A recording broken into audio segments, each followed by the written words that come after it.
Bismillahirrahmanirrahim. Assalamualaikum warahmatullahi wabarakatuh. Baik teman-teman, kita akan lanjutkan pembahasan mengenai penerbitan obligasi ya. Nah, pada pertemuan sebelumnya kita sudah bahas penerbitan obligasi at par ya. Kalau at par berarti harga jual bonds sama dengan face value bonds. Harga saat ini itu adalah 100.000. Harga tahun 2024 juga 100.000. Nah, itulah konsep penerbitan bond at par.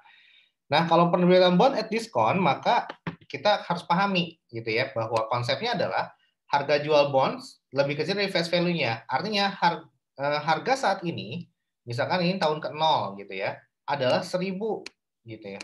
Nah, harga pada saat tahun ke-10 itu, pada saat tahun jatuh tempo, pembayaran pembayaran prinsipalnya atau face value-nya itu misalkan tahun ke-10 adalah 1.500. Seperti ini ya. Nah, maka harga saat ini lebih kecil dibandingkan harga pada tahun ke-10 face value-nya 1.500 ya.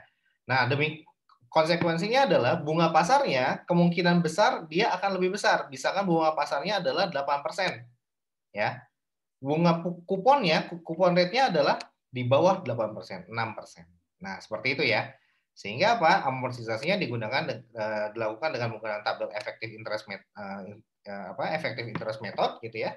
Kemudian nilainya pun akan bertambah ya, akan menambah ya. Nilai amortisasi dari diskon itu akan menambah bonds payable-nya sehingga trennya adalah bertambah dari tahun ke tahun. Sehingga pada saat jatuh tempo nilainya adalah sesuai dengan nilai face value-nya ya. Nah, nilai interest expense semakin lama semakin besar. Kemudian nilai amortisasi per tahun semakin lama juga semakin besar. Nah, seperti itu ya, kurang lebih konsepnya. Nah, gimana contohnya? Contohnya adalah seperti ini ya, teman-teman. Jadi contohnya adalah seperti ini. Pada tanggal 1 Januari 2019, PT Star menerbitkan obligasi dengan face value 100.000. Nah, di sini saya sudah buat Excel-nya ya. Nanti Excel-nya mungkin bisa di-download di link berikut ya. Kemudian PT Star menerbitkan obligasi dengan face value sebesar 100.000. Kupon rate-nya adalah 8% dan tanggal jatuh temponya adalah tanggal jatuh temponya 1 Januari 2024. Bunga dibayar setiap tanggal 1 Januari, diketahui market rate 9%. Nah, ini saya bikin semacam diketahui dan ditanyakan gitu. Jadi semacam informasi yang nanti akan saya masukkan. Jadi nanti ketika dimasukkan rumusnya tinggal sama dengan aja. Jadi saya masukkan ya informasi bond kontraknya atau bond indenture ya. Di sini face value-nya adalah 100.000. Nah, ini 100.000, kemudian rate-nya adalah 8%, ini 8% ya. Kemudian saya masukkan tanggal jatuh temponya 1 Januari 2024. Nah, ini 1 Januari 2019 terbit, kemudian 1 Januari 2024 dia jatuh tempo. Ya, dan kupon rate-nya adalah 8% dan dia adalah PMT manual ya. Kemudian interest paid bunga dibayar setiap tanggal 1 Januari. Market rate-nya 9%. Nah, di sini saya kasih kode ya untuk face value FV atau future value ya. Nanti ini kode untuk saya masukkan ke dalam rumus di dalam Excel. Nah, kemudian PMT ini adalah persentase dari payment atau persentase dari kupon rate-nya dan dia sifatnya annual ya. Kemudian bunga pun dibayar setiap tahun, berarti annual juga sifatnya. Dan dia di sini market rate di sini saya kasih kode rate dan dia annual ya. Dan ini maksudnya dibayar setiap tahun. Oke, cara mencari apa yang harus kita lakukan ketika menemukan soal seperti ini? Maka kita harus identifikasi dulu info-info yang ada terkait dengan bonds tersebut. Ada 5 yang selalu berulang, yaitu face value, period, coupon rate, interest rate, sama market rate. Nah, ini harus diisi ya.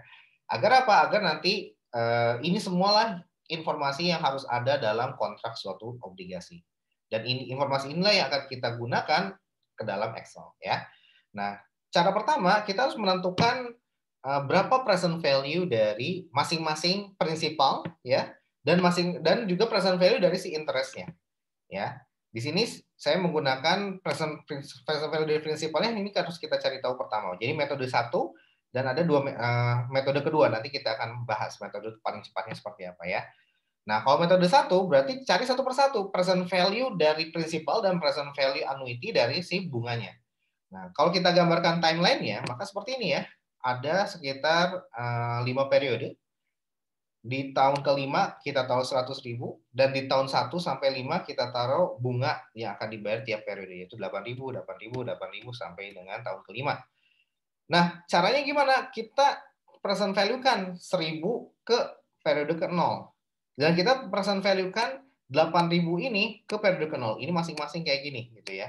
Nah, kayak gini masing-masing. Iya, seperti ini juga ya. Seperti itu. Oke, apa namanya? Kalau konsepnya present value itu seperti konsepnya anuitas itu sama kayak present value dari prinsipal. Nah, jadi satu persatu, ini ke sini, kemudian 8.000 ini ke sini, kemudian 8.000 juga ini ikut ke sini, ini juga sama. Jadi satu persatu. Itu konsep awalnya. Ya, rumusnya adalah kalau dia single faktor gitu ya, maka 1 plus i pangkat min n. Ya. Nah, hasilnya adalah sekian nih faktornya.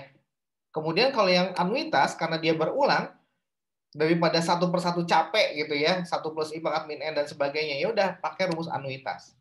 1 ditambah yang atas ini, ya, yang atas ini. 1 plus I, ya, pangkat min N dibagi dengan I-nya. Nah, seperti itu ya. Sehingga dapatlah faktornya adalah 3,88. Nah, ini tinggal dikalikan saja. Prinsipal dikali dengan faktor yang satu kali di present value kan, 0,6. Dan interestnya karena berulang dikalikan dengan present, faktor dari anuitasnya. Hasilnya adalah 64,993 untuk prinsipalnya dan 31,117 untuk interestnya ya. Nah, ada cara cepat kita memasukkan rumus ini ke dalam Excel ya. Nah, kalau Excel itu jadi FI dikali dengan 1 plus rate pangkat min N per gitu ya. Dan seterusnya ya. Nah, konsepnya kalau kita di Excel, kita daripada memasukkan rumus 1 plus I dan sebagainya itu capek, ada fungsi di Excel yang cepat ya, pakai fungsi present value. Nah, tinggal dimasukkan saja rate-nya, karena 1 tahun tidak perlu dibagi 2 atau 3 atau 4, cukup dibagi 1. Sehingga apa? Sehingga ya langsung rate-nya 9% dibagi 1, yaitu 9%. Dibagi, kemudian kita masukkan N per-nya 5, kemudian kita masukkan PMT-nya adalah 0 ya, karena dia 1 kali di present value kan. Future value-nya adalah yang 100.000 ini ya. Nah, kita masukkan karena di sini sudah ada ya, saya masukkan yang atas lah, nggak apa-apa, sama saja. Nah, jangan lupa minus ya, minus 100.000. Kenapa minus? Karena untuk menginformasi Excel akan membacanya, oh ini maksudnya di present value kan ke depan, gitu ya. Dari tahun periode kelima di present value kan ke hari ini. Makanya notasinya harus minus. Tinggal dimasukkan, type-nya adalah end of the period ya, akhir periode. Hasilnya adalah 64 sekian ya. Nah, ini akan menghasilkan hasil yang sama dengan rumus yang tadi sudah saya jelaskan ya. Nah, bagaimana dengan annuity-nya? Nah, annuity-nya tinggal masukkan juga present value dari rate-nya 9%. Periodenya adalah 5 tahun. Kemudian PMT-nya minus 8.000 ya. Kenapa minus? Karena yaitu Excel akan membacanya, oh 8.000 ini di present value kan dari tahun pertama ke tahun ke-0. Jadi ngebalik gitu ya, sehingga notasinya harus minus ya. Cukup itu aja, future value-nya kita nolkan, tipenya kita sejak end of the period ya. Tinggal enter. Dapatlah sekian tuh. Nanti ini akan sama dengan rumus yang 1 plus 1 plus sekian-sekian gitu ya, rumus yang present value dari annuity. Ya sudah, tinggal kita jumlahkan ya, sama dengan 96 ya. Nah, itu cara pertama. Cara kedua untuk mencari berapa nilai present value dari si bonds-nya adalah dengan cara yang cepat, langsung digabungkan semuanya. Ya. Ini rumusnya present value rate-nya 9%. Kemudian periodenya adalah 5 tahun. Ya, sudah saya masukkan di atas. Kemudian PMT-nya minus ya. 8.000. Nah, 8.000 ini dari mana? 8.000 ini dari kupon rate. 8% dikali dengan 100.000 ya, bunga yang dibayar tiap periode. Nah, sama future value-nya adalah minus dari berapa? Minus dari si 100.000. Tipenya adalah dari end of the period. Hasilnya adalah langsung deh 96. Sama dengan kalau kita cara manual satu persatu ya. Saya menganjurkan kalian pilihlah cara yang ini saja, yang lebih cepat ya. Nah, dari sini kita bikin step 2-nya adalah bikin tabel amortisasi. Nah, kita bikin periode 10 gitu ya. Nah, kemudian ada date, ada cash paid, ada interest expense, ada amortization of discount ya.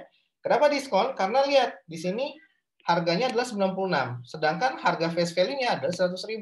Tentunya ini lebih rendah, maka dia diskon. Nah, gitu ya. Kemudian carrying value. Nah, ya udah kita masukkan date-nya untuk periode ke-0 adalah 1 Januari 2019 sejak tanggal terbit. Nah, yang ini ya. Oke. Kemudian cash paid-nya 0 ya. Nah, di sini langsung saya masukkan carrying value-nya 96.110. Nah, pada periode ke-1 pembayaran tanggal pembayaran bunga yang pertama atau periode ke-1 kita masukkan nih tanggal berapa dibayar bunga pertama? Tanggal 1 Januari 2020. Ya. Oke, nah cash paid-nya berapa? Tinggal sama dengan atas saja. Tuh, udah saya buat ya. Ya sudah, hasilnya adalah 8.000. 8.000 dari mana? Tadi sudah kita singgung, 8.000 itu dari coupon rate dikali dengan face value. Seperti itu ya. Nah, setelah itu gimana? Setelah itu kita hitung interest expense-nya. Interest expense-nya berasal dari mana? Kita kunci di angka 9% ya, pakai dolar. Ya, dolar. 9% dikali dengan carrying value pada awal tahun. 96.110. Tinggal dikalikan, hasilnya 8.656. Nah, amortization of discount-nya berapa? Amortization of discount-nya tinggal dikurangi saja. Expense dikurang interest cash paid ya. Sama dengan 650. Nah, karena dia diskon, maka kita akan menambahkan dari si carrying value ya. Sehingga untuk mendapatkan carrying value di periode pertama gitu ya, sama dengan berapa? Sama dengan ya carrying value tahun sebelumnya ditambah dengan diskon ya. Sama dengan 96.760 dan seterusnya. Kita tarik ke bawah saja rumus ini ya. Nah, kita tarik ke bawah, hasilnya seperti ini. Nanti dari sini tinggal tarik lagi sampai dengan akhir tahun ke berapa? Akhir tahun ke 5 ya. Nanti hasilnya akan 100.000. Nah, seperti ini ya. Nah, kalau sudah seperti ini, kita tinggal turunkan ke dalam jurnalnya. Jurnalnya ya sengaja saya kasih tanda ini. Ini adalah yang akan kita jurnal ya. Nah, tanggal pembayaran bunga tiap tanggal 1 Januari. Ya, maka kita jurnal tanggal 1 Januari 2019 ketika bonds tersebut terbit, cash pada bonds payable. Ya, kita masukkan. Jadi, gunanya tabel ini adalah untuk membantu kita dalam membuat jurnal gitu ya. Jadi setiap angka yang ada di tabel akan kita turunkan ke dalam jurnal gitu ya. Nah, tinggal sama dengan saja kalau di Excel sama dengan 96110. Oke, dapatlah sekian. Nah, kemudian pada tanggal 1 Januari kita akan membayar si bunga dari coupon rate-nya ya. Akan tetapi kita mengakui expense-nya tidak di 1 Januari 2020 karena expense terjadi pada tahun 2019 ya. Expense itu terjadi ketika ya sudah melalui fase 1 tahun gitu ya. Ya sudah 1 tahun itu kan terjadi di 2019. Oleh karenanya kembali ke prinsip expense recognition, immediate expensing gitu ya, sehingga expense diakui pada tanggal terjadinya. Ya udah kita akui pada tahun 2019, tepatnya pada tanggal 31 Desember 2019. Maka di sini kita jurnal interest expense ya 8650 yang atas ini tinggal sama dengan saja. Oke. Nah, kemudian pasangannya apa? Pasangannya yang ada di tabel ini ya. Amortization of discount sama cash paid ya. Karena adanya amortisasi kita mengikuti dari si expense-nya gitu ya. Amortisasi dari diskon mengikuti dari si expense-nya dan sifatnya adalah menambah dari carrying value. That's why amortisasi kita catat sebagai bonds payable dan kita catat di kredit sehingga akan menambah nilai dari carrying value-nya ya. Tinggal sama dengan aja di atas 650 ya. Nah, barulah ini bukan cash tapi interest payable. Nah, inilah yang dimaksud dengan jurnal akrual ya. Berapa interest payable-nya? 8.000 ya. Nah, barulah pada tanggal 1 Januari yang kita mencatat interest payable pada cash ya sebesar 8.000. Baik, itu saja yang bisa saya sampaikan mengenai konsep dari premium sama aja konsepnya ya. Sama dengan diskon ya. Hanya saja nanti premium itu amortisasinya akan mengurangi nilai dari si carrying value-nya sehingga kalau diskon dia akan bertambah, kalau premium dia akan berkurang. Demikian teman-teman, semoga bisa bermanfaat.